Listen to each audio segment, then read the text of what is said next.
abilities don't fit in the outside world. We live in places like this, where no one can find us. Jake, come and play! I knew you were one of us when you were born. It's time for you to learn what you can do. That was the new film, Miss Peregrine's Home for Peculiar Children, based on the popular children's book by the same name. Joining me now is In the Foxlight host, Michael Tammero. Michael, this film is hitting theaters this weekend, directed by Tim Burton. It is. I did. I had a chance to sit down with the cast and talk to them about this new movie. Take a look. For people not familiar with the book, how would you describe this story? It's like a weird sort of folk tale or weird sort of spooky children's bedtime story, you know? That's what I really, really loved about it. It's the story of a teenager who has trouble fitting in. He embarks on this epic journey and he kind of discovers this mysterious place where you have like kind of peculiar children. There he will learn how to embrace his own peculiarities and he will find himself.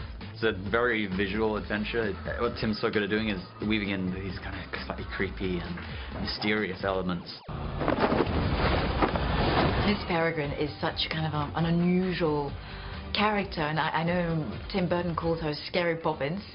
You know, it's a character who has rules, can be quite tough, but it's all for the love of her children. Promise me one thing. Look after them, Jake. I promise. What would you think people would be surprised to learn is peculiar about you two? What's peculiar about me? Everything. Yeah, I would say that. I mean, I guess we both...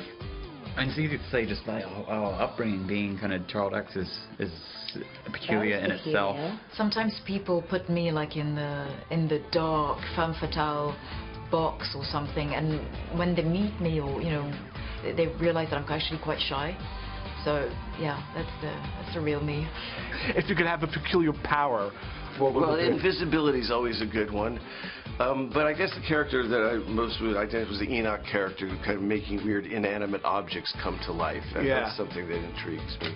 Miss Peregrine's Home for Peculiar Children opens up nationwide this Friday. And you loved it, expected to bring in $25 So million. good. It's destined to become like the Halloween movie, I think, down the road. Total iconic status. I could see that. So Yeah. the reception so far, pretty good? Very good. The reviews are pretty good, and it has a very built-in audience, a very loyal following with the books. So this movie's based on a book, but we're also seeing a trend in Hollywood of these reboots. Magnificent Seven, Ben-Hur, The Jungle Book. For a modern audience, is that the strategy? Go back to books that we all sort of grew up with?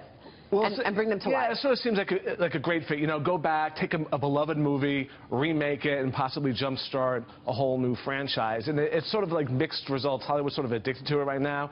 Disney had great success with The Jungle Book, but the key to it is really to show audiences something new, something they haven't seen before. But The Jungle Book worked because we all know the animated movie of it from back growing up.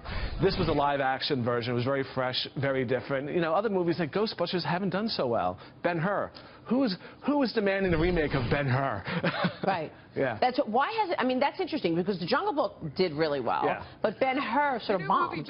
It wasn't that great. It's sort of something we had seen before with Gladiator, you know, and that's really the whole key, is to show people something they haven't seen before. You know, Independence Day 2 Resurgence didn't work because it was a little bit more of the same. All right, we'll check out Miss Peregrine this weekend. Michael, great to see you. Good to see you. Thanks so much. Michael Tammero there. Before we